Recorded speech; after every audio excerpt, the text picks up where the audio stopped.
Siamo a Parco Moretti con il vice sindaco Alessandro Venanzi. In arrivo altre 7 telecamere.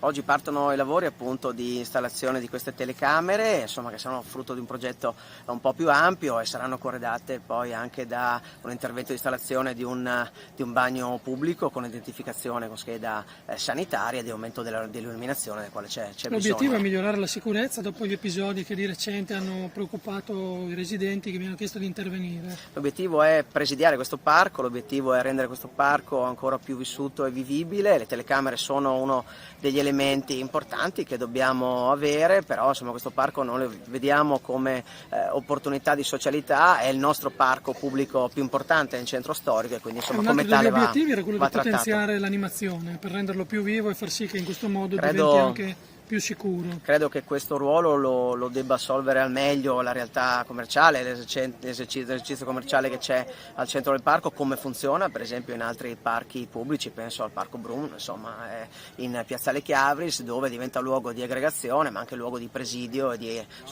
dal quale parte un'attenzione su tutta l'area. È chiaro che il nostro obiettivo è che questo luogo diventi il luogo dove gli udinesi si trovano, dove gli udinesi fanno socialità, ma anche, perché no, ci sono in programma delle attività sportive, c'è il programma dell'attività con le scuole, quindi insomma stiamo cercando di riempire di opportunità questo luogo, perché solo con il presidio sociale si elimina un altro tipo di presidio. Non solo il Parco Moretti però, questo progetto comprende installazioni in altri 2 importanti parchi, il Cormor.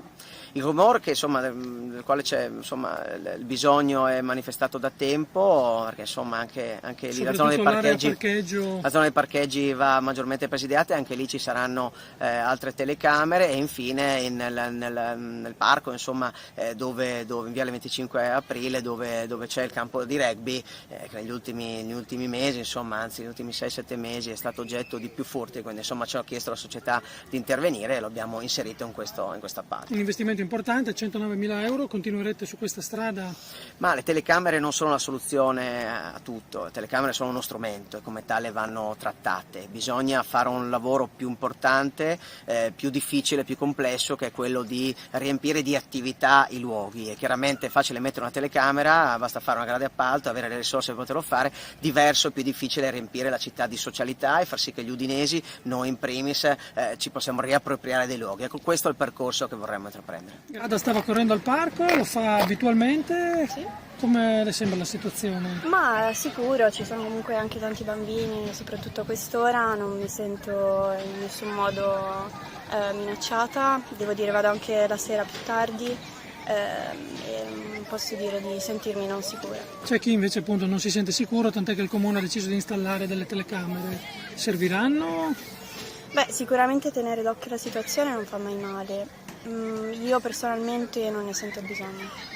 Siamo al Family Park, aperto quasi 2 anni fa, sì, al Parco settembre. Moretti. Stanno arrivando le telecamere, serviranno?